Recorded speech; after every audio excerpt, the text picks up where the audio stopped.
Hello, everyone. This is Suraj Kachendra from ARM. First of all, on behalf of the SOAFEE governing body, as its acting chair, it gives me immense pleasure to welcome you all for this inaugural SOAFEE public all-hands meeting.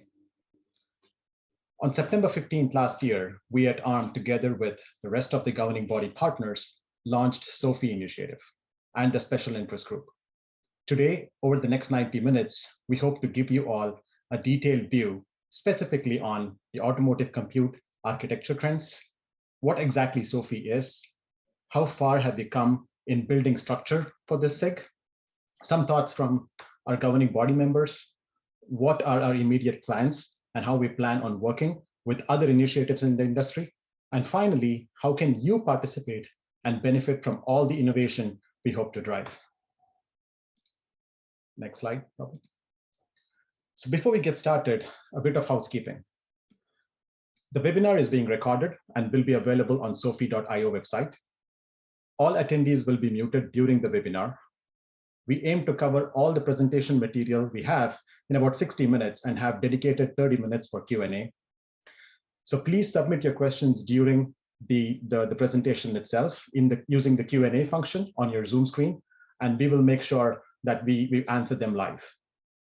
And also make sure that you actually add your name and your name of the company that you represent along with your question. And of course, if you have any logistic related questions, please submit them in the Q&A as well, and we will try and answer them privately. So without further delay, let's dive in. Here's George Gruber from CARIAD, who will walk us through the trends in automotive architectures for software-defined vehicles. George? Here's George Gruber, the chief architect of CARIAD, the new company in the Volkswagen Group, taking care for software, hardware, development, system architecture for all the brands. And it's a pleasure for me to get here the invitation for the first all hands of SOAFEE. And it's a pleasure for me as well that I can start with the first slides. Thank you very much for the team. And I welcome all participants and attendees on this forum. Thank you very much. Let me start where we come from and what is actually happening. And I guess this is everything what you know anyway, for sure. We are starting with a lot of different ECUs with a lot of different functions. Now, the next step was a paradigm shift. Started in the 80s, continues on the almost in the 20s. There are combinations of CPU, GPU, ISPs, machine learning, which are the main focus for this architecture. On the cloud is as well native cloud developments, and where the developments are started and then gets downloaded and deployed in the car. But this will evolve in the next steps, and this will come a quite complicated value chain, which is which is good because there are more different parties involved and more different flavors, which will for sure help to define software-defined automotive platform. Next page. This is pretty much what we see is the evolving part. We have hardware, we see in hardware consolidation, a decoupling of hardware and software. That means everything gets virtualized. I guess everybody from the automotive OEM parts knows exactly what they are doing. We get support from different vendors, really helping us to virtualize, to make the networking, the hardware interfaces happening. Then we get really in the vehicle data microservices. Everything is not anymore point-to-point combination, and communication, everything will steer and is already started to get in a service fashioned manner of communication, as we can see from different vendors and deployments. Then we have application encapsulations. What it actually means is, I guess we take care that we have the functions and applications cleanly separated, and they can really deploy each on itself, but can as well help to orchestrate the workloads and everything, and the performance clusters or free performance clusters over SOC that you can really start to make here different development phases. And this will then continue in the integration and the deployment in the modern automotive development operation. adopting the culture of continuous integration, continuous delivery deployment of mixed critical workloads. And I guess this is pretty much the paradigm shift, which will now be on hardware and on a combination of software. And now I will show you on the next page how that really where we come from the software point of view, evolving into a cloud native paradigm, which is necessary for the next complicated automotive platform.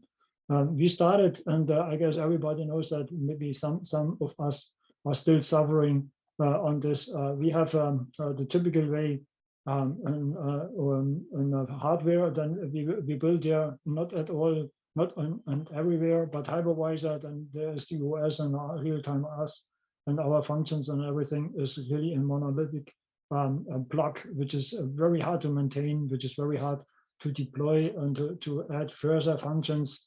And if you touch one function, maybe this has impacts on the other function, and you have to debug a lot. This has been moved in some companies, and most likely the majority in the companies, in some kind of microservice-based automotive stacks, which were really deployed OS and the hypervisors can done with virtual machines, or you can do it with containers. This is pretty much the solution space which everybody deploys right now. Coming from the left, now we move all together here, I hope, into the right, where we do really the microservice-based developments on the automotive stack. We will deploy mixed criticality. We will have orchestration that we can really deploy different workloads and the different performance CPUs, horsepower to different containers seamlessly. And this will help us to open this monolithic approach into a very flexible, scalable software hardware solution in the future. And I guess this is pretty much what I really wanted to get us on the presentation way, on the flow, that you have a little bit of introduction, where we come from, where we are right now, and where we like to go together with you in the next steps. And this is pretty much what I wanted to present. I say thank you very much that you listened to me, and I reach over to the next speaker. Thank you very much.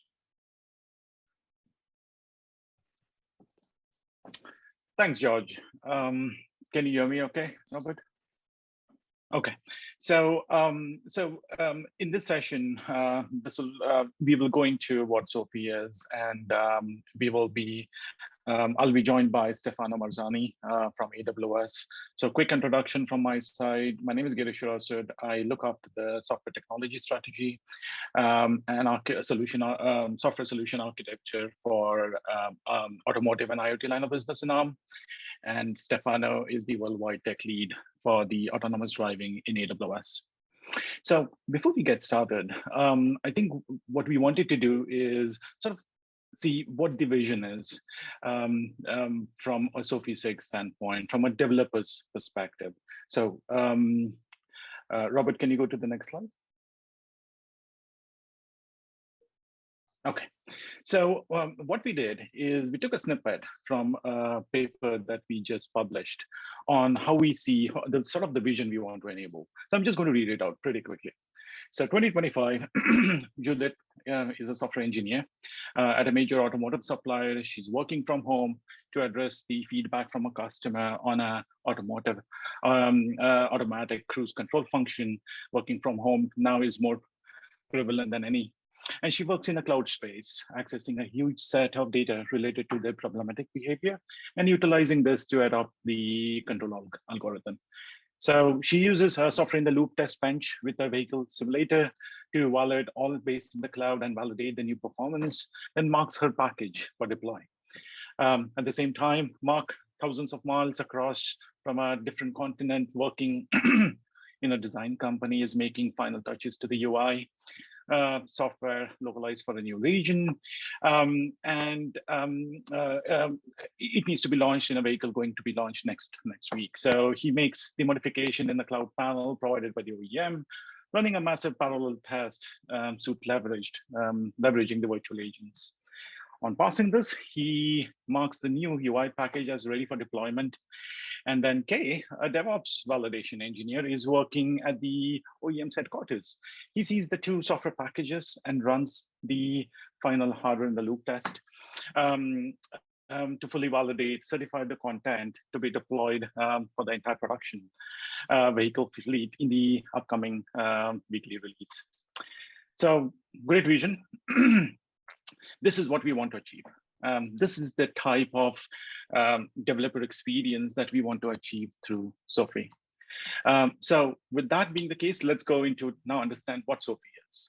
Robert? Okay, thanks. Oh. So, okay, so what is SOAFEE? So SOAFEE stands for Scalable Open Architecture for Embedded Edge. And it is an industry initiative to adopt and extend the mature cloud-native software development that we have seen in the enterprise world and the developer experience, and but we want to bring it into the automotive space. It stands on an architecture vision to enable existing cloud-native technologies for mixed critical workload development across the cloud to automotive edge to make that vision come true. SOAFEE actually builds on top of Project Cassini, which is a standards-based initiative to deliver a seamless cloud-native software experience across infra and IoT that we started a while ago. What we intend to do from SOAFEE is to extend this experience to the automotive space.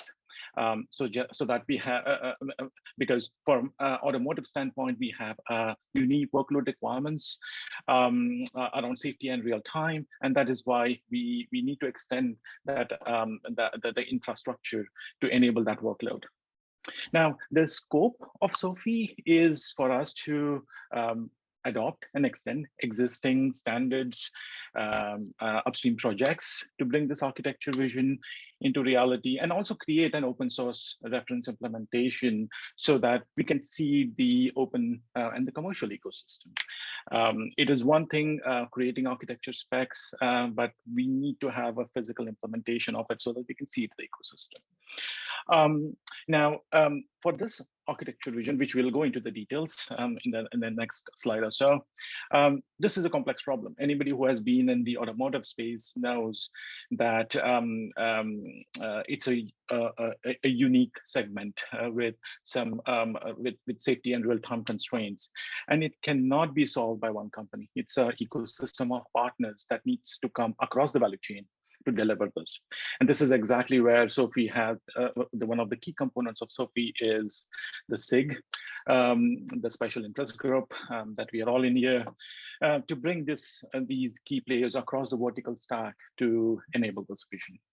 So now let's move on to some of the architecture vision on how do we see SOAFEE.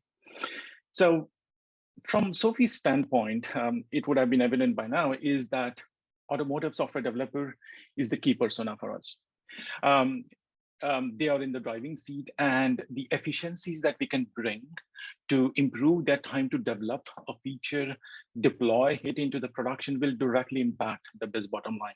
This has been a well-known fact in the DevOps in the enterprise world.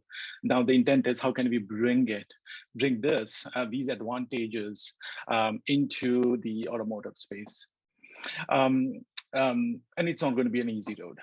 So let's understand from a requirement standpoint what the from an automotive developer perspective, what infrastructure one would need. So for a developer who's sort of looking at writing QM or a non-safety related service, they would ideally like to have, if I'm on the cloud instance, I would like to have an ISA parity at least at a minimum, so that I can develop my code, not having to recompile, not having to cross-develop, and actually being able to develop my code, test it in the cloud on the same ISA parity as what I would have architecture in the endpoint that is in the car. If I'm an algorithm developer, then I would like to have the latest of the CPU models, which are going to be in my next generation SoCs, and I can take advantages of the latest of their CPU tech that will be there in that SoC, in that CPU, and develop my algorithm using some of the instructions for that matter. to make the best use of the technology that will be available in the SOCs that would be coming in the future. So the third would be, another aspect would be is as a developer, I would like to have environmental parity, or rather absolute environmental parity, as I would say, is in ideal scenario, wherein the cloud and the automotive edge virtual environment that we have across the cloud and automotive edge, we provide a parity such that we can decouple the software from the hardware, which obviously, as we know, is one of the fundamental requirements of cloud native. That would be another of my requirements. The other very quick ones is, okay, you give me this capability, but depending upon what type of applications you're writing in the cloud, again, cloud space, you not only need the tools that like safety compilers, debuggers, dev tools, and so on and so forth, but you should also be able to develop your safety hardened commercial RTOSs, which have been incumbent in the automotive space and will play a critical role going forward. So you shouldn't be only Linux, but I should be able to develop my RTOSs in the cloud and being able to deploy that onto the edge.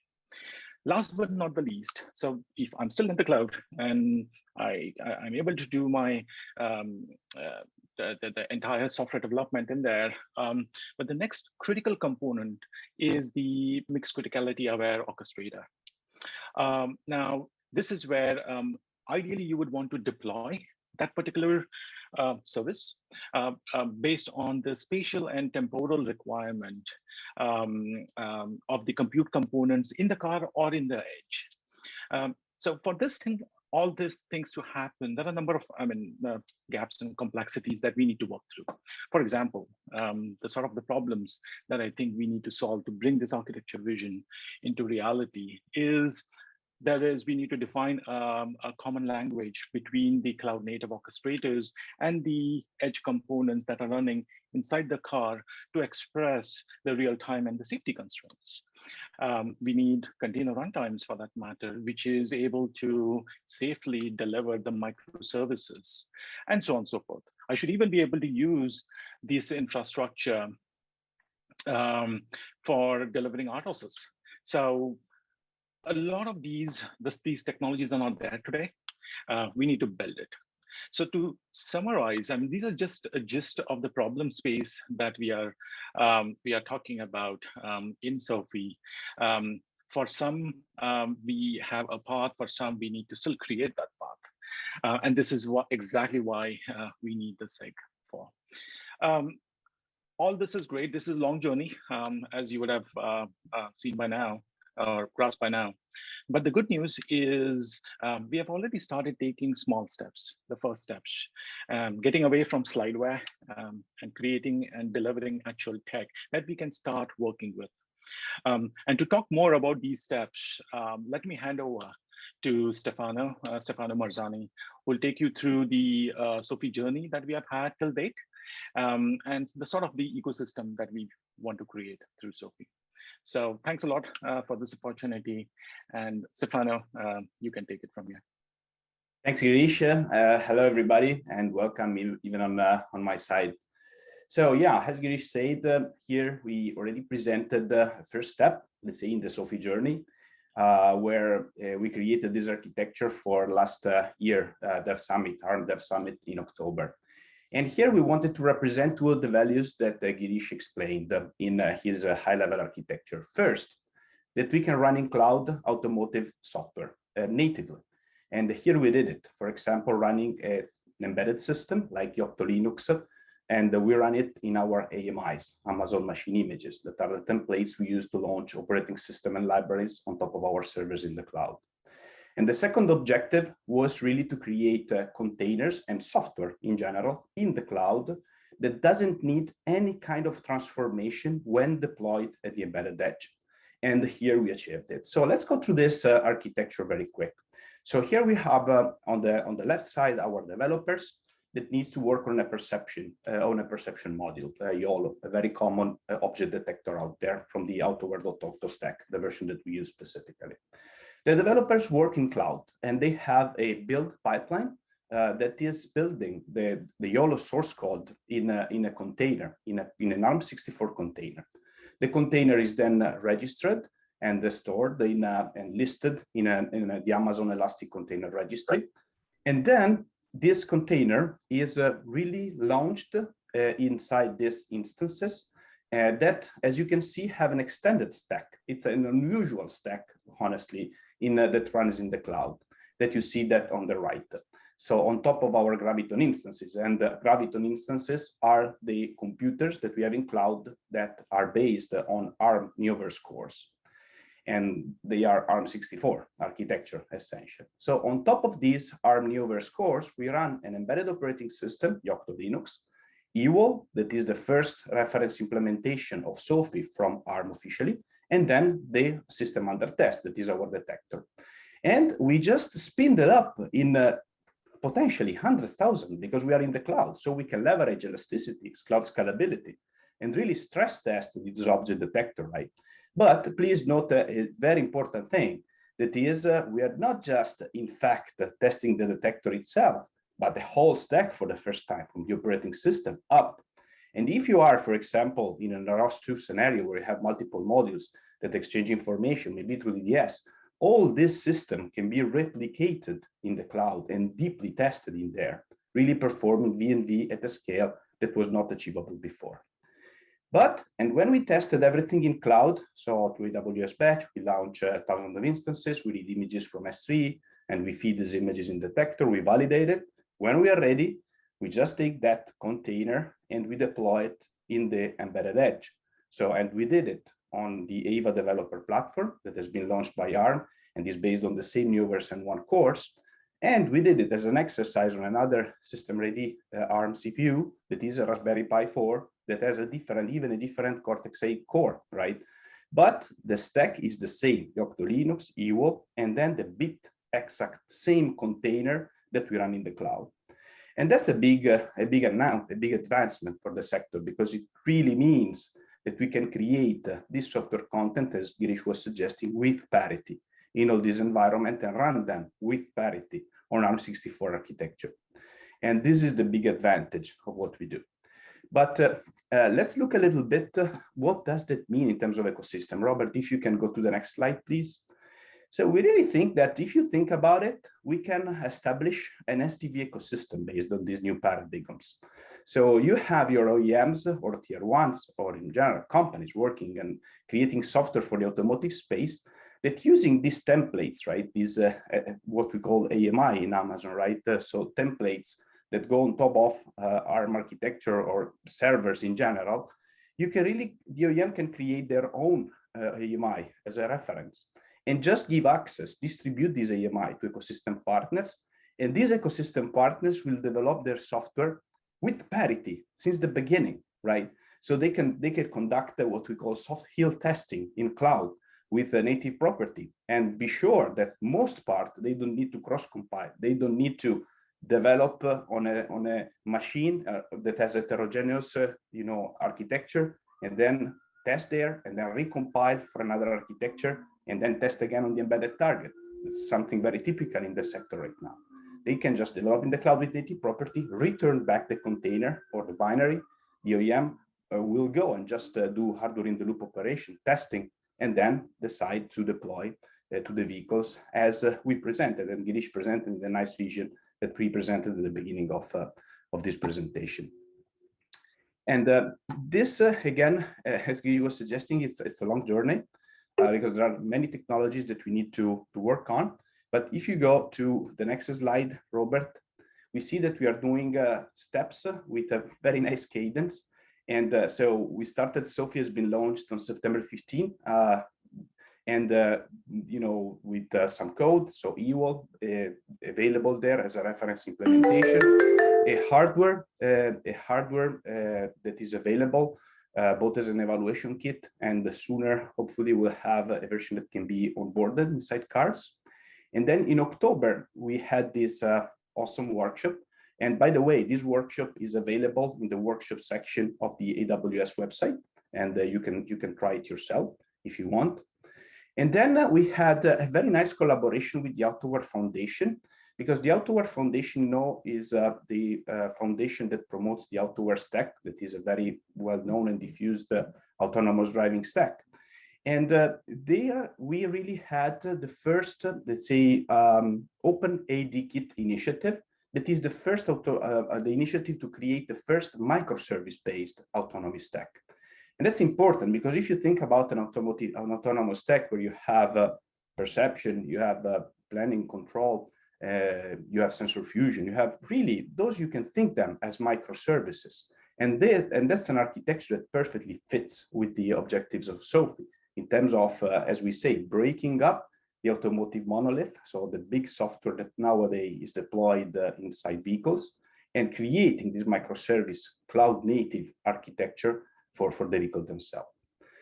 Then, as a last step in January, we presented, we didn't have the possibility to present at CES because, you know, given Omicron concerns, we were not able to participate in there.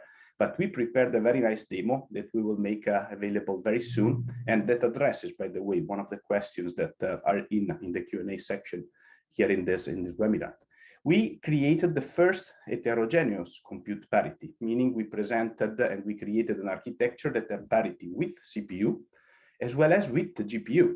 Because since November last year, AWS has available in cloud G5G instances that are a combination of ARM, Neoverse, plus NVIDIA GPUs, T4s.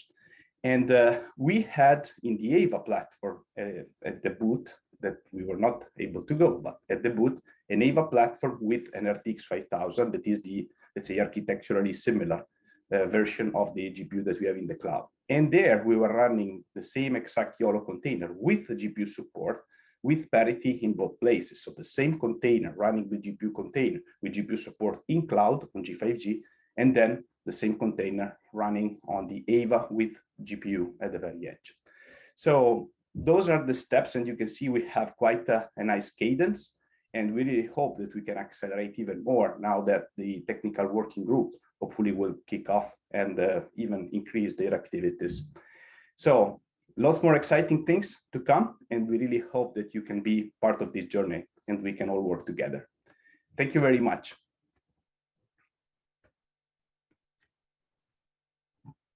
Thank you, Stefano. My name is Robert Day. I'm with ARM, and I'm actually going to take you a little bit into the SOAFEE Special Interest Group, the structure, the membership, and this will kind of lead to how you can get involved. We'll talk a little bit about later on. So the SOAFEE SIG, when we started the Special Interest Group, we really wanted to put the objectives down, and they kind of fit with what Girish spoke about when he first introduced SOAFEE. And it really is bringing, you know, key automotive, but also cloud ecosystem together. We're trying to do something which is really bringing, you know, two worlds together, and we really need to have, you know, partners, and we need to have the ecosystem from both sides to make this work.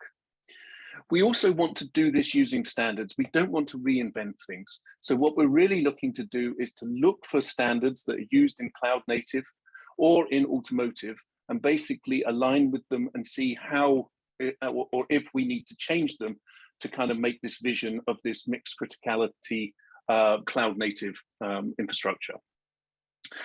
Once we've kind of done that, then we're going to get into actually talking about what this architecture looks like. So we're going to deliver these guidelines, and you'll see from the different working groups that we're going to set up that, you know, they're going to do these different objectives as part of these different working groups that are kind of linked with each other.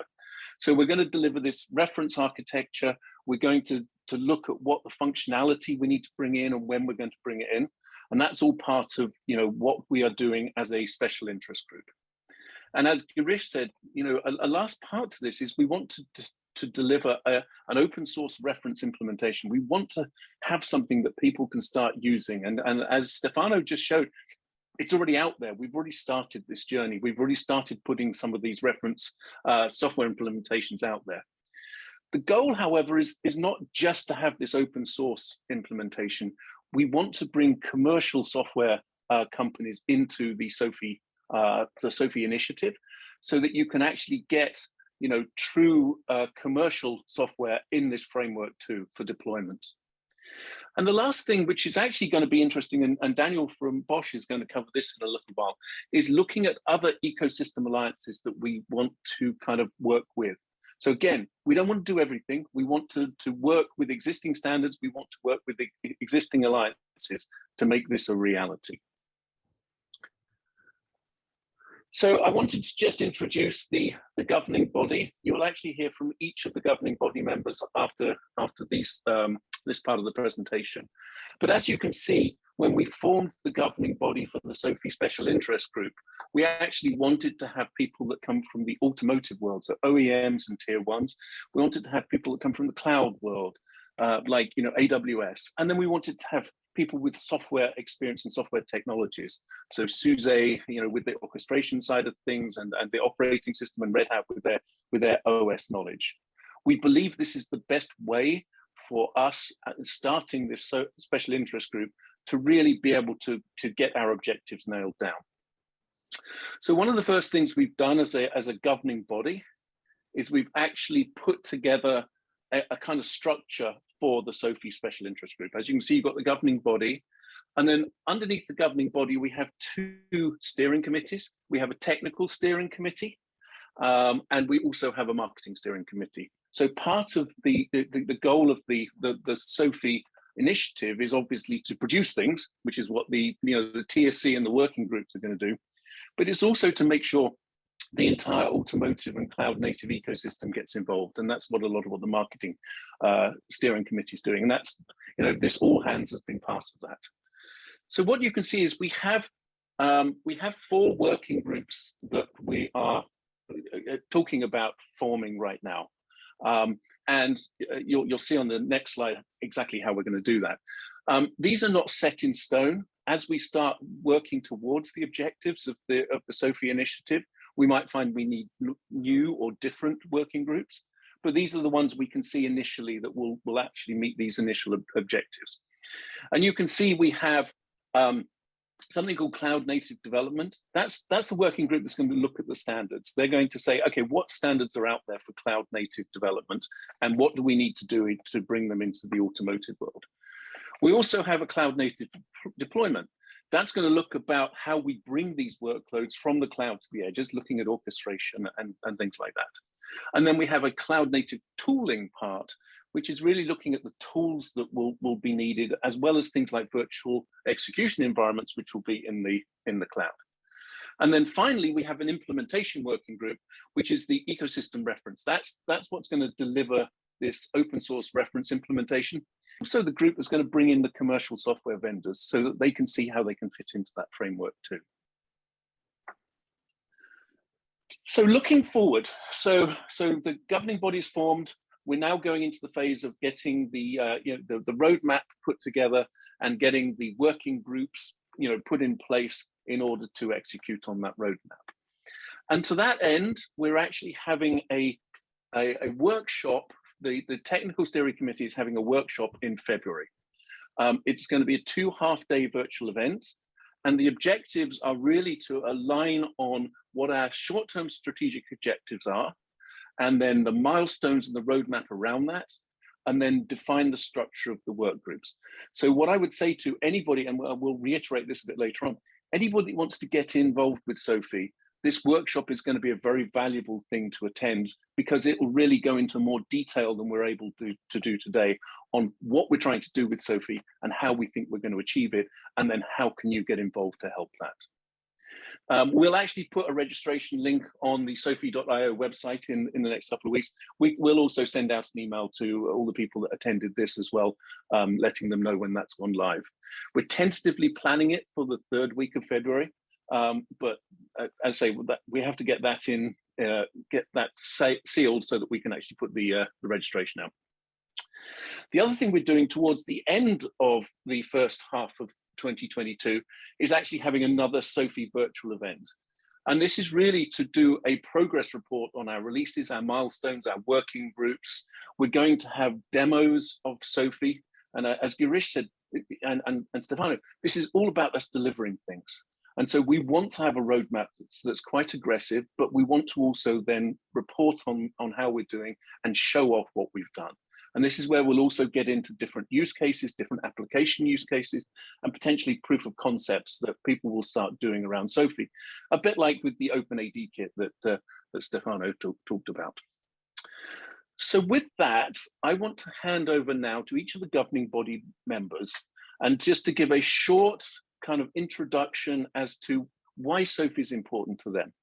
And I think this could actually help you as potential SOAFEE members understand kind of what the benefits are. We will go into this in a little bit later detail, but I thought it'd be good to hear from each of the SOAFEE governing body members.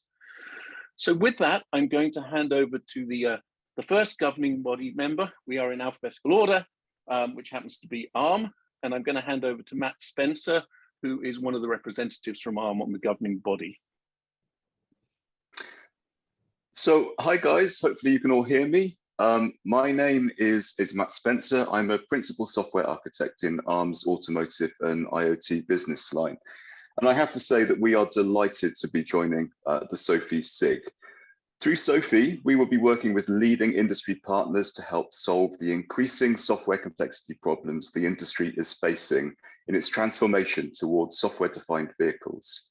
Achieving this through the adoption of cloud-native technologies and workflows is key to the success of the software-defined vehicle, as SOAFEE is enabling us to build on the great foundations that the traditional at-scale cloud-native businesses rely on today. ARM, as a leading supplier of processor technologies into the automotive value chain, are excited by the potential that SOAFEE will enable through creating synergistic relationships between hardware, firmware, and software to accelerate the development and deployment of next generation safe and secure software. Thank you. Thank you, Matt. I'd now like to hand over to Nisarg from AWS. Nisarg, if you'd like to unmute. Yes. Yeah, thank you, Robert. Hi, everyone. My name is Nisarg Modi. I'm head of worldwide automotive solutions and go-to-market, focused on software-defined vehicle. Again, thank you, everyone, to join here today. And it has been a fantastic journey with ARM and a lot of the ecosystem players who are on the call today. And we invite you all to join for this wonderful journey. For us, software-defined architecture is pretty critical and essential, as we see, for the industry to grow the next generation of vehicle that brings the seamless dev and deploy. And we see SOAFEE as a significant opportunity for the industry to come join forces to jointly innovate, to address these complex challenges in areas of software-defined. And in our journey with ARM and others, we have realized that bringing different core competencies and capabilities across the value chain is critical. We invite all ecosystem players and value chain vendors to come in and join us for this journey. A fantastic journey for us, and hope to see you on the other side. Thank you. Thank you, Nisarg. Next, I'd like to hand over to Daniel from Bosch. Hello, everybody. Thank you for the opportunity. It's becoming hard to say something new that hasn't been said already. Let's just confirm and reinforce what you guys already have mentioned. So we are looking at an advent of, let's say, high-powered real computers carrying, let's say, commonly used, widely used, maybe commodity, even operating systems. And this is just a scope that will require new tools on every level and new answers on many levels to use properly and to address and to enable us to put into automotive products. And SOAFEE, from our point of view, is looking at addressing one of the fundamental enablers for this, which is the lower level foundational capabilities in software stacks to run critical applications in a mode alongside non-critical ones. And this is for us a key, as I said, a key enabler, key foundation for building reasonably complex software-defined vehicles of the future. So this is why we are invested in SOAFEE, and yeah, looking forward to wherever this is going to go. Okay, thank you, Daniel. Okay, now I'm going to hand over to Dr. Michael Hertz from CARIAD. Thanks, Robert. So hello and welcome from my end. My name is Michael Hertz. I'm with CARIAD. I'm trying to keep this rather short. So we are the software company of the Volkswagen Group, and we are now looking at bringing a cloud-native modern software solution into our vehicles. And with SOAFEE, we are having a great opportunity to do this in an open ecosystem and with leading industry partners. Thank you all for joining us today. Thank you, Michael. Now hand over to Martin at Continental. Martin Stam. Yes, hello, thank you very much. I'm really excited, and let me start with a personal statement on SOAFEE. I think it's since 2017, late 2017, that I run inside Continental and say we should have cloud native approach and methods in our embedded systems, but no one really listened to that. And it was then when I started the connection with ARM and AWS beginning last year to see that there are people out which are having the same vision. This is really exciting for me. And I think it's also, as you can read from the Continental statement here in the presentation, really now taking up speed for us. We want, of course, to have SOAFEE part of our vision for the software-defined vehicle, which is the catch platform where I'm technical lead of. And I'm really happy that we can have this common journey and aligned approach. Thank you very much, Martin. Okay, Francis from Red Hat. Hi, everyone. My name is Francis Chow. I am responsible for the in-vehicle operating system business at Red Hat. Red Hat believes that open source, hybrid cloud, and cloud-native technologies will enable the future of the automotive industry, which is undergoing a transformation right now, as many of you can see. And we believe it will be driven and defined by software. Without expertise and track record applying Linux into critical applications that are mission critical in many areas, we look forward to helping SOAFEE apply the same technology, open source, and cloud-native approaches to applications, both in-vehicle, off-vehicle, as well as both safety and non-safety applications as they are developed and tested on standardized prototyping solutions using ARM reference hardware. Thank you, Francis. And now I'd like to bring Michael from SUSE into. Thank you very much, and thank you very much indeed for the opportunity to speak, and great to see everyone and so many people in attendance today. Just very quickly, SUSE and who they are. You may not be familiar. You may be familiar with them, but we're an open source company. This is on the Frankfurt Stock Exchange, originally with roots in the world's first enterprise Linux distribution. But we've been working on automotive for several years now, with bringing lightweight commercial grade Linux to the in-car domain. And with cars now running SUSE Linux on the road today, we've turned our attention to bringing cloud native infrastructure to that very same domain. And this is the reason we joined SOAFEE.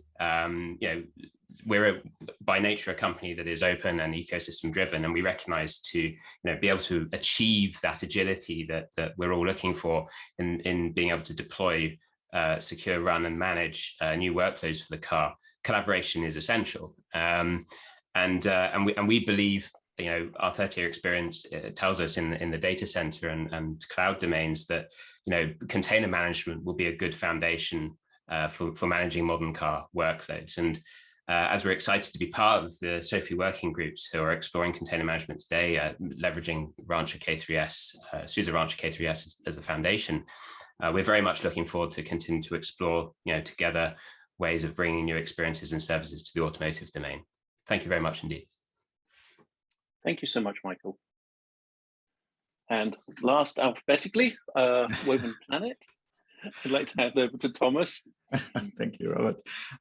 Yeah, Thomas, I'm a software engineer and architect in the Woven Planet ecosystem. We build up basically a read platform to deliver software-first vehicle development to the customers, basically programmers, to open up the vehicle ecosystem.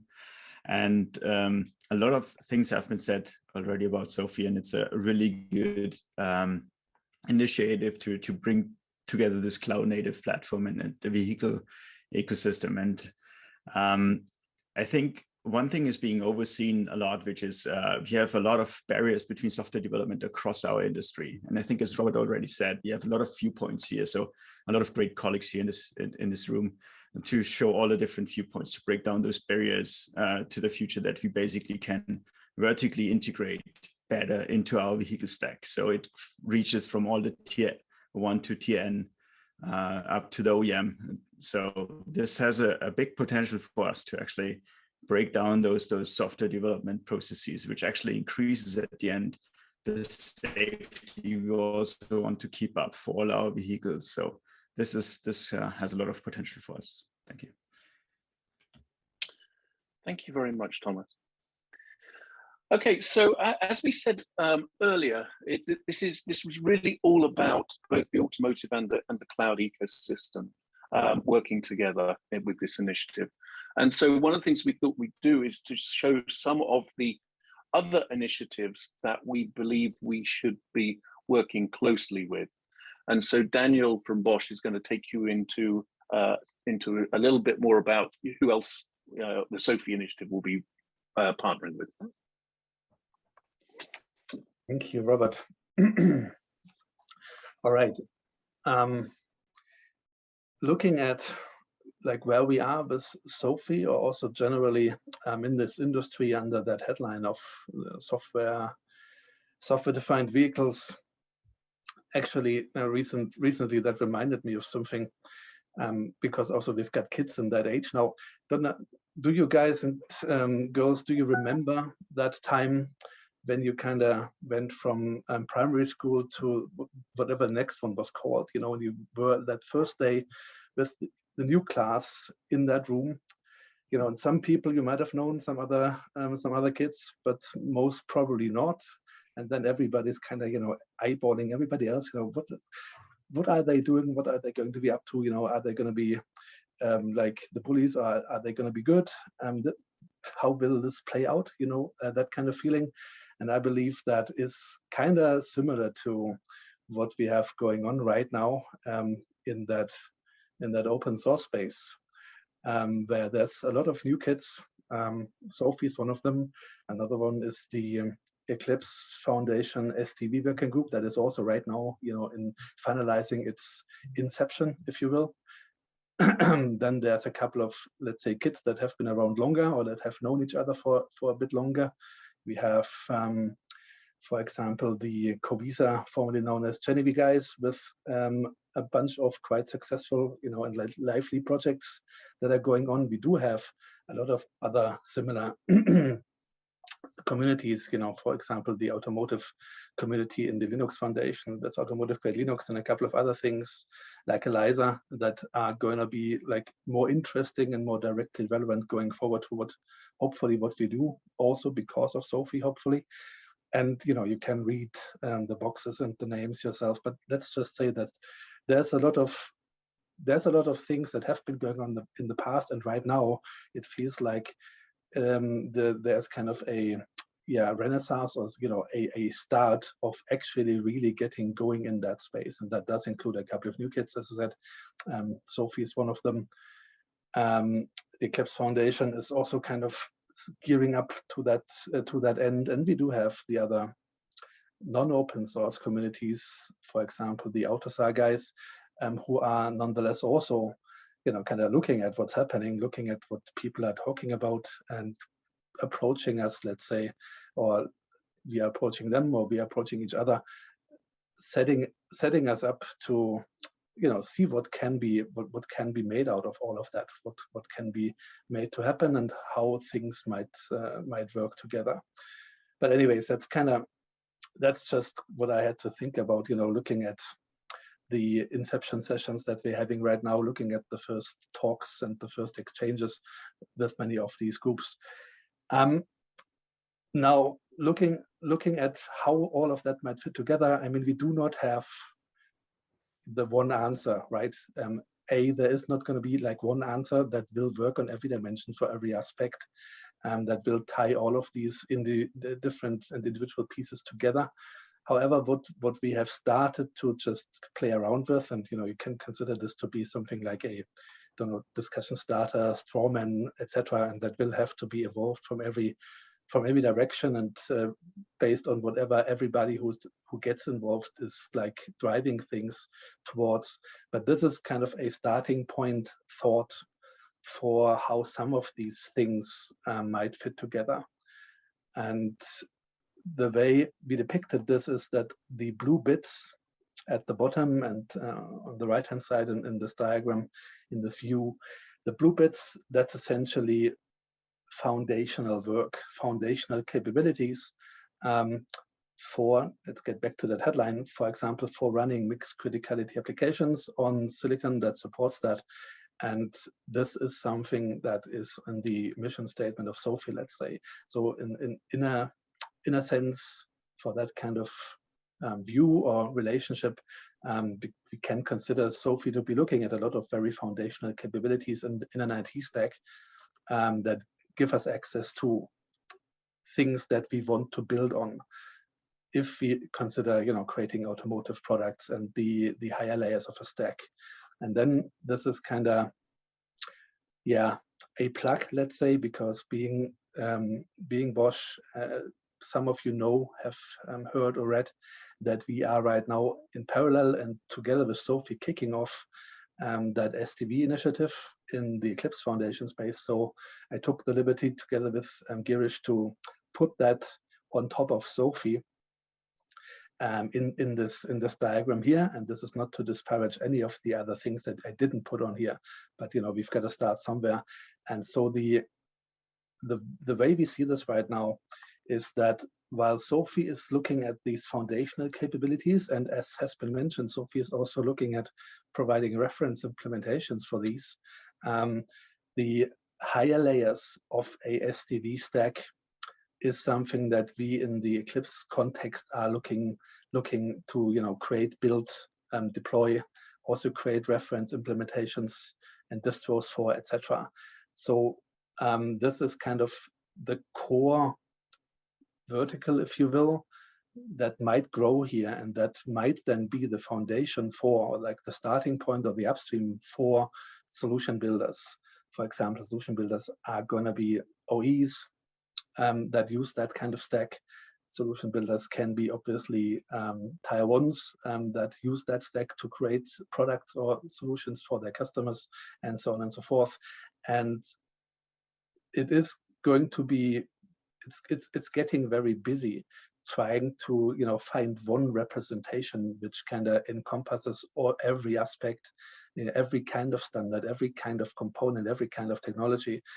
So for the purpose of like having a discussion starter here, we didn't try to put everything on, but we have hinted at the various related and existing groups, definitions, standards, protocols, etc., that will in some form or other play a role in this kind of vertical or stack or solution upstream ecosystem, if you will. So I mean, let's take one simple example that maybe we'll get a chance to like try out in the coming months. If you're talking about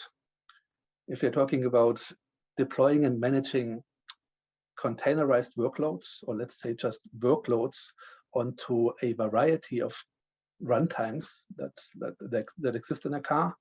If you're planning to do that using something like a Kubernetes style control plane, to benefit from the cloud native approach that has been mentioned already, then one of the contexts in a car that is relevant for that consideration, that one of the contexts where software is running in a car is going to be an adaptive AUTOSAR system.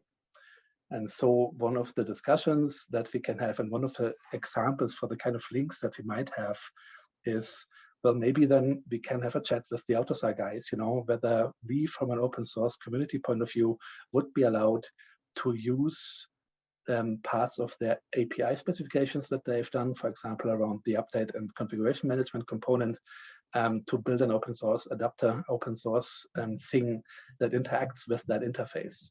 And you know, that would be something like a bridge between the open source activities and code base repos projects that come up as part of the stack, and some of the currently somewhat proprietary, let's say, membership fee gated, etc., IP around standards, around interfaces that exist out there. And again, I will not go into all the possibilities that we have in that space, right? For automotive standards, for IoT standards, for robotic standards, etc. There's a lot of things out there that I'm certain will be useful at the right place, at the right time. But what exactly those places and times will be, I guess that is going to be for us in SOAFEE, in STV, etc., to figure out as we kind of go on that journey. All right, so that was kind of, I would call it a, yeah, discussion starter, or like a kind of quick snapshot of high level of the thinking of how some of that might come together going forward. Thank you, Daniel. Okay, so we've taken a bit of a whirlwind through SOAFEE, what it is, you know, how it's structured, how it's going to work with other things. So I guess looking at the questions that you're sending in, it looks like you're interested in learning more. I thought we'd finish off this all hands with Martin from Continental, who will talk about how you can get involved with SOAFEE, because I'm sure that's burning questions that you have right now. So Martin, I'm going to hand over to you. Thanks, Robert. I hope you can hear me well. Yes. Yeah, okay, good. Building on what we just heard about is, so with SOAFEE, we want to collaborate also with other bodies and standardization consortia activities.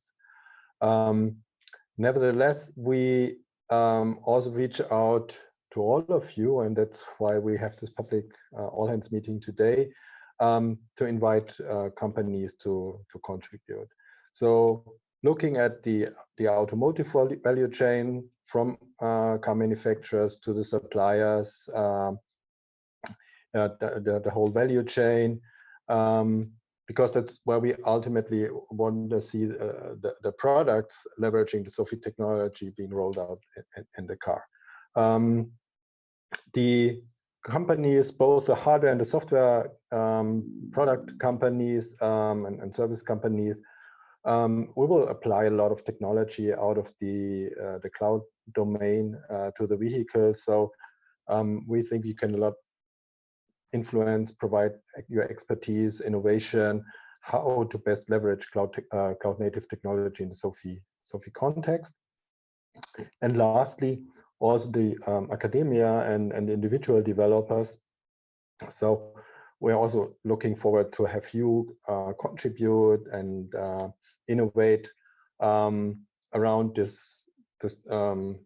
area of cloud native technologies. In particular, also for academia, I think there's a lot of research that still can take place and needs to take place to answer all of these questions. A couple of them we saw already in the chat. So we're looking really forward to have you join us, contribute to us, build your, ideally use the SOAFEE technology and the products that we are going to create over the next years, months and years, eventually in vehicles on the road. There's opportunities to contribute and influence the standards. There's an opportunity to collaborate with us and also provide your products and your innovation to us. Can you, yeah, next slide, thanks. So what and how can you contribute? So first, please reach out to the SOAFEE website.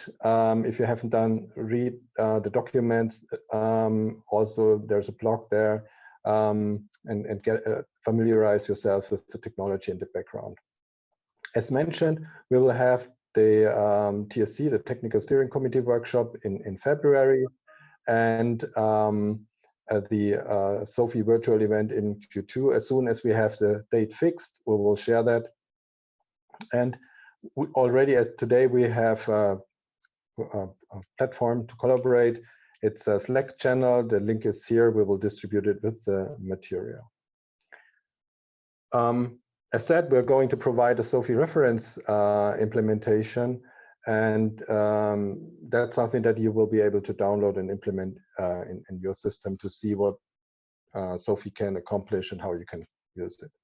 Finally, if you feel comfortable, feel free to join the SOAFEE 6. So we have basically two membership types: the contributing members. Everybody can join. There's no agreement required to be signed. If you want to become a voting member, there's a membership agreement in place. You would then need to sign. And Robert is the contact if you require more information on becoming a member or have any questions regarding the agreement. Yeah, that's it so far. And I think we can now move on with the Q&A. Back to you, Robert. Yep. Thank you, Martin. So, yeah, as Martin said, there are lots of ways that you can get involved.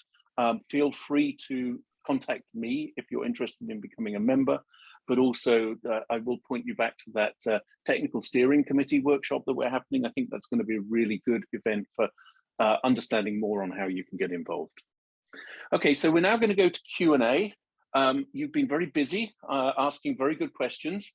And what we're going to try and do is answer them live using people from the governing body members to answer things that are particularly pertinent from their side. Because we've got so many questions and we only really have 25 minutes, we've actually started answering a few of them in the Q&A box itself, if it's a relatively straightforward answer. So I'm now going to hand over to Andy, who's been moderating the questions and people to answer them. Andy, over to you. Thanks, Robert. So I think the first question that we've got is from Ziv Aziz at General Motors. And this is for, I think, Thomas at Woven Planet and Martin Stamm at Conti. How do you see the impact of different containers on the safety certification process? One of the main advantages of containers is the different environment. This can lead to significant amount of work to certify them all. Oh yeah, thank you. That's a really good question. So I myself come out of the automated driving area with verification and validation processes. So to even expand that question is when you look across the industry, you also have different domains of programmers. The one is the E/E architecture, where you have basically already a lot of standardized tools around CAN, XCP, and everything what you have there. And then you have the IVI, which is more ASIL-QM, which is not such a strict environment that even automated driving or ADAS, where you basically have strong rules how you implement along SOAFEE and all the standards you have there. So this is a really challenging question. And the good thing is the virtual machines will be there depending on the time fill down the road. So SOAFEE will generate the whole ecosystem, the base foundation for that. But definitely there need to be like MISRA checkers or linter checkers, for example, for an ADAS application in an ADAS container. So we definitely need to sort out the environments for those specific applications in their domains. So that's definitely a lot of work and it's challenging. But I think having this underlying groundwork that we are all on the same platform, we can contribute to the same thing. Rather, everyone does its own, and then we try to come up with a system engineering solution in the automotive ecosystem. So I actually see that the certification process will be easier and better and more transparent across the industry, rather than having single boxes. And it's the same to reference to the security question I've seen. Basically now, instead of having those single ecosystems in your car, you can actually implement different measures already in the cloud across the industry, that you actually can have KPIs, how safe your system is. and you can also do penetration tests a lot easier. So I think the whole ecosystem is getting safer because it's getting more transparent and more manageable at the end, rather than having single ecosystem, single development environments across the industry. And maybe to add to that, the key strategy of having this parity idea is exactly to somehow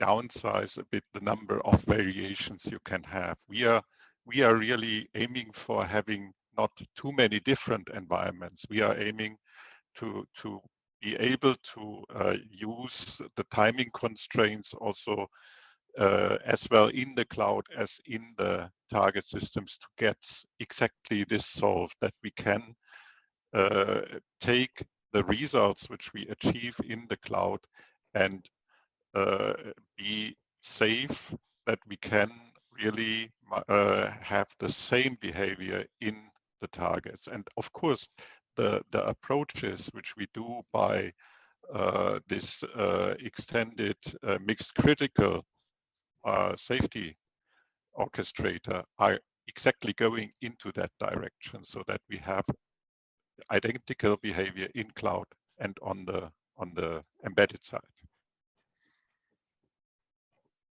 Great, thank you both for that. The next question I think we can put to Matt Spencer from ARM, and it's from Jochen Kopernik. How does GPU or AI applications software sit within SOAFEE? Okay, so that's again a very good question. There are mechanisms in place in the cloud native domain already to expose access to I/O accelerators through Kubernetes interfaces, and SOAFEE will want to expand on those to help to express how we want to expose those interfaces. But when we boil down to the pure nature of how we want to create workload portability, so we can amortize the cost of investment in workloads over multiple generations of product lines, we need to think about we need to think more in terms of a how as well. So we get a hardware abstraction layer in place so that we can abstract ourselves from the physical implementation of that GPU. Now, there's been a lot of work already taken place around things like VirtIO GPU through the hypervisor group in Covisa as an example. And SOAFEE will want to explore technology domains like this to see, are they suitable for deployment in a functionally safe environment?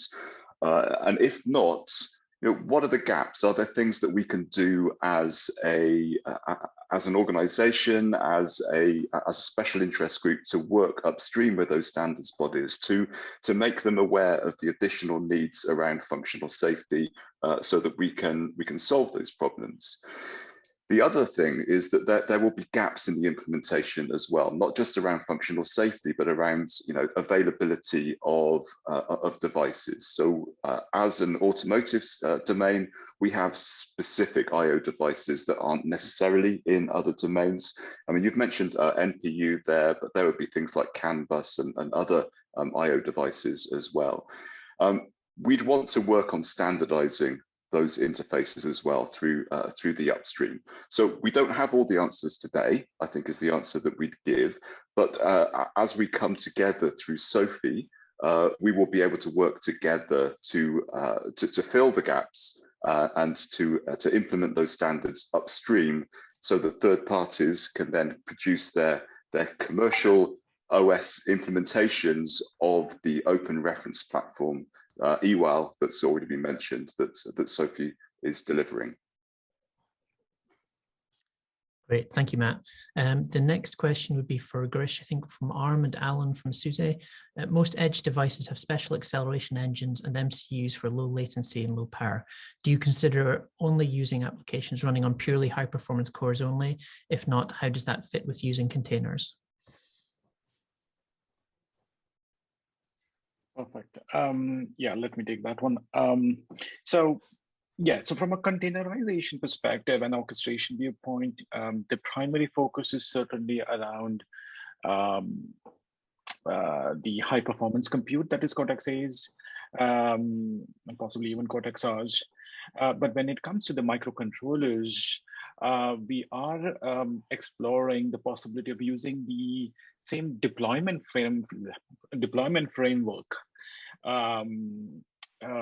that, say, for example, we have the orchestrators like Kubernetes to see as to how can we use that infrastructure to deploy the RTOSes, not only on the high performance compute, but also on the microcontrollers. Now, there are some architectural design patterns that we have that we are considering.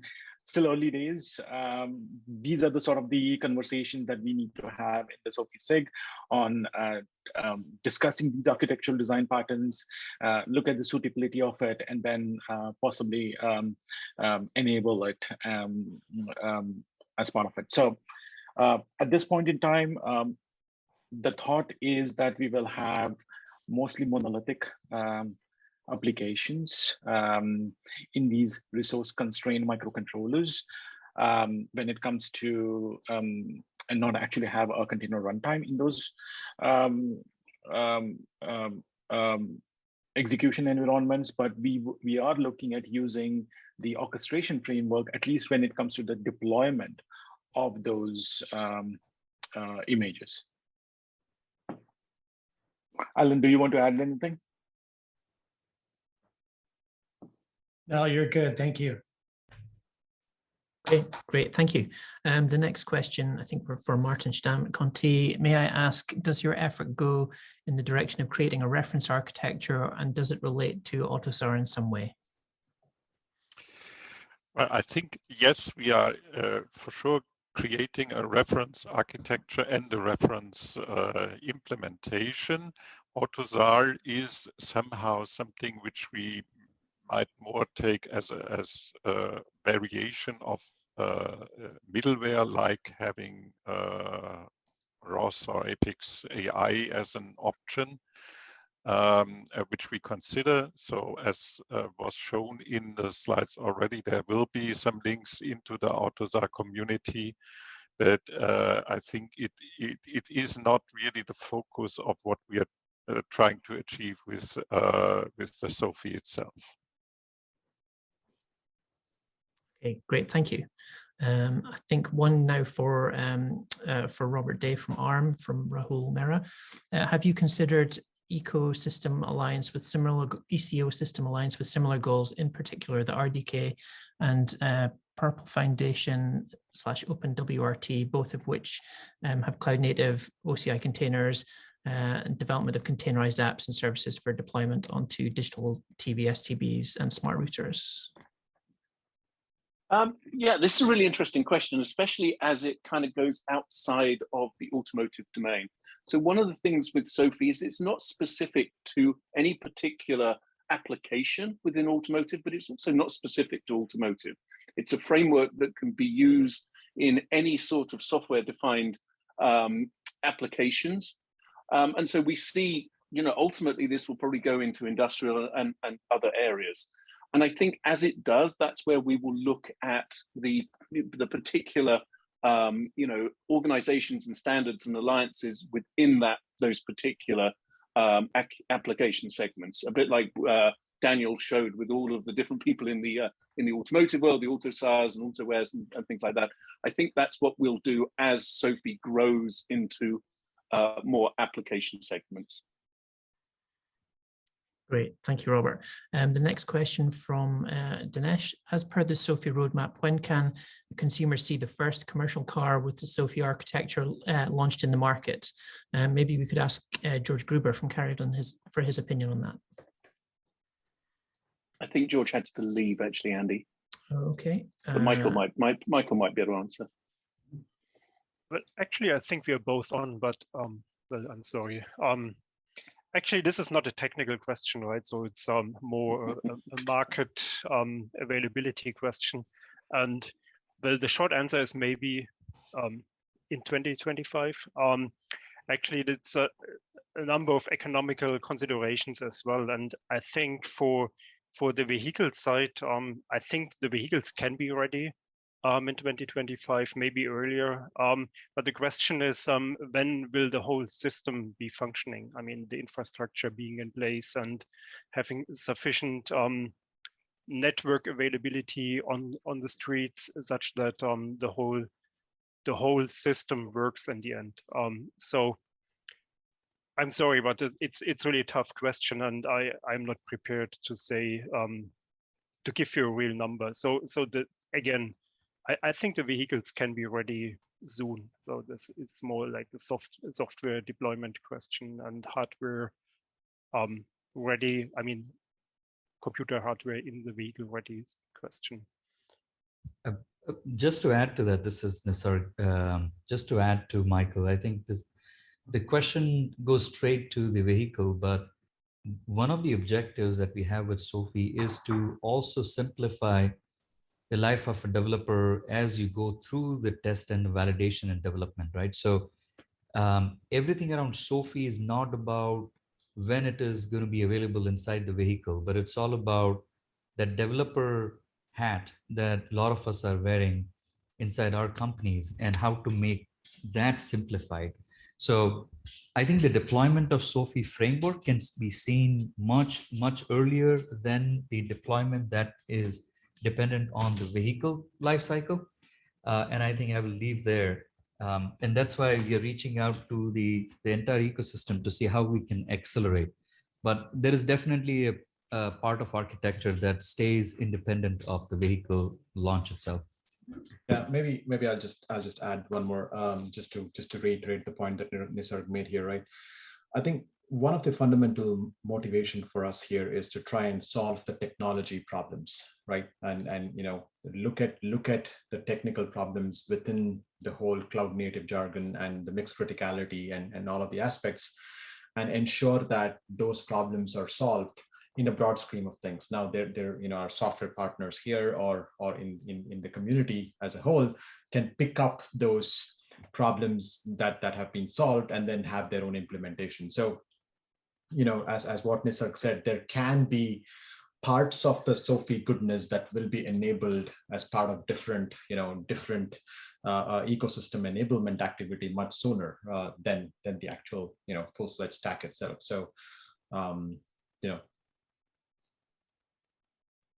Maybe just to add one more idea about that, I think the SOAFEE is only the easier part of the journey, because in order to make it really available in the vehicles, we also need somehow to apply and transfer this paradigm into our application architectures and break down this monolithic architectures we have right now.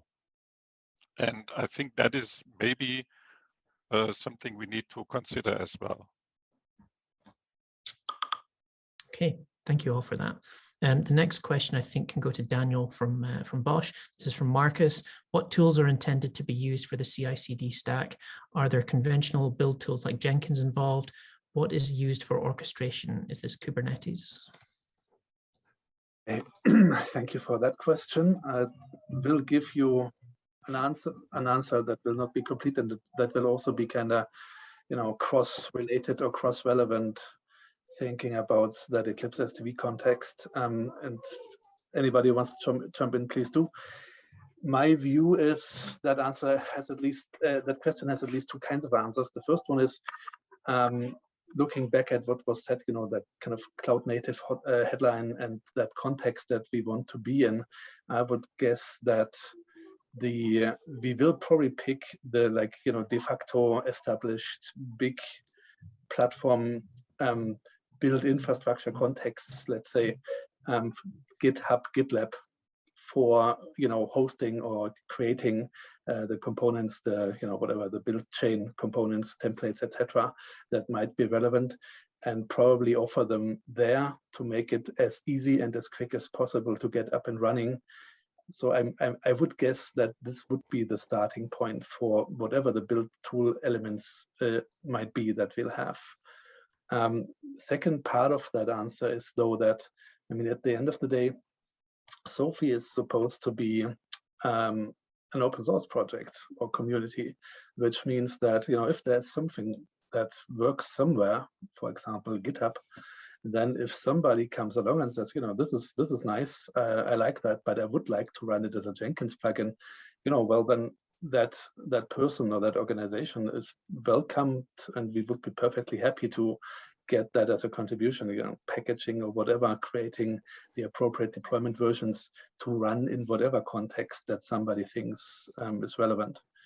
So that's kind of how I expect that this to play out at the moment. There was a second part of the question. Sorry, can you remind me? Aside from the build tools? Let's see. What is used for orchestration? All right. Again, I'll give you something that's a mix of like de facto discussions and opinion, and let's see where the future takes this. I would say that right now, a very useful and proven to be useful starting point would be Kubernetes paradigms, by which I mean, you know, established, well-defined, well-known, and widely used APIs and data file formats, you know, deployment YAML, etc., for defining a current state of a cluster and for interacting with the kubelets or with like the nodes in that cluster to get to that desired state. So I would expect that it will make a lot of sense, continue to make a lot of sense for orchestration, for the control plane, for the orchestration purposes, like to stick with or to work with and maybe see where we can or have to add properties, etc. Stick with the Kubernetes approach. And the nice thing about what the CNCF is doing in that space, and again, I hope that we can become something similar from how we think and how we operate. You know, that there's a very clear and oftentimes, well, simple on the surface at least, you know, context that the CNCF gives, right? There's a template architecture for what that kind of system looks like, and there is very well defined and well documented interfaces, etc., and that you have to work with if you want to play in that kind of system. But in you know, in that kind of framework, everybody is free to innovate and to build and create whatever tool and implementation for a certain thing that they, you know, that they want, that they think makes sense. And so I hope that we can have the same kind of mode where we don't reinvent those very useful paradigms, and we get to that same kind of ecosystem play, right? Where we have that very clear framework and people can, in that framework, build and create whatever to create that kind of, you know, ecosystem of technology components that solution builders then can pick up and, you know, create whatever product that they want and need at a certain point in time. Thank you very much. I think we're kind of running out of time, but maybe a couple more questions. This one, I think, from for Suraj from ARM, and this is from Austin. He says, in the architecture spec, it shows hypervisors as optional. Can you expand on that? What are the pros and cons you foresee?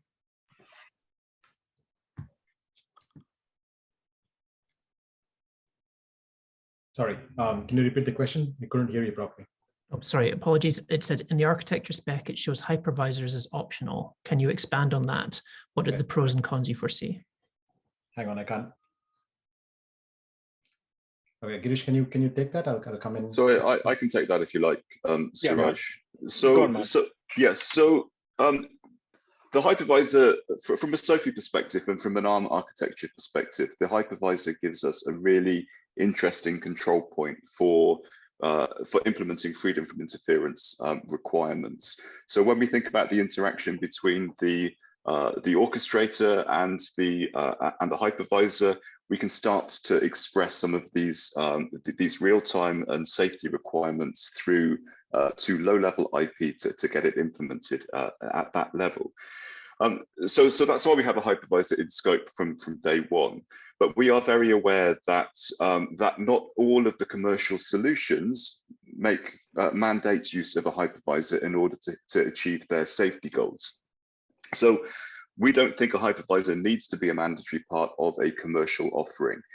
The open source offering that we deliver, though, will contain a hypervisor by default. so that we can then start to explore and express our runtime needs in that domain. Great, thank you, Matt. I think there is, let's have a look. There was a question just came in about the working group from Jose. Is there already a definition of the key objectives to be worked by each working group? I guess major members of the SIG are already taking an active role in specific objectives. Yeah, I think Girish or Robert maybe. Robert, do you want to take this? No, it's all yours, Girish. Okay, so yeah, so we have at a high level, we have defined the current work groups with its objectives. But this is as a starting point for us. One of the key, again, objectives of the TSC workshop that we are planning for middle of February or end of Feb is for us to exactly first understand the next level technical details, aka what are the short-term objectives, what are the long-term technical objectives, what are the milestones that we need to be working on, because one of the key aspects that we want to do is not have the work groups as talk shops. We want to be explicit, milestone focused, and based on that, once we have that understanding, then the intent is for us to see if what we have put at this point in time, those work groups, is it the right right answer? If not, then how should we be changing it? Should we be restructuring it to deliver into the objectives? So currently, as I said, I mean, and also define the objectives for that. So we are very much taking a deliverable or milestone-based approach. Currently, just to reiterate that the work groups are mostly what we think it should be now, but they are not set in stone. This is exactly what we want to discuss with the community to see as to how should we be organizing this to deliver into the milestones and objectives that we'll be discussing in the TSC workshop. Okay, thank you, Girish. Unfortunately, we are at time. We still have a number of open questions that we need to answer. And so what we'd like to do is to actually post the questions and the answers on the SOAFEE.io website. So I want to just wrap up and say thank you to everybody who attended on behalf of the SOAFEE Special Interest Group governing body members who you saw a lot of today. And as I say, if you want to get involved, you can contact me directly. You can go to the SOAFEE website. The recording will be on the website, and then we will also post the questions and answers on the SOAFEE website. I really appreciate your time today. I really appreciate your questions. Thank you so much. And we will hopefully see you again at the TSC workshop, and if not, at the next virtual event in Q2 of this calendar year. Okay, thank you, everybody.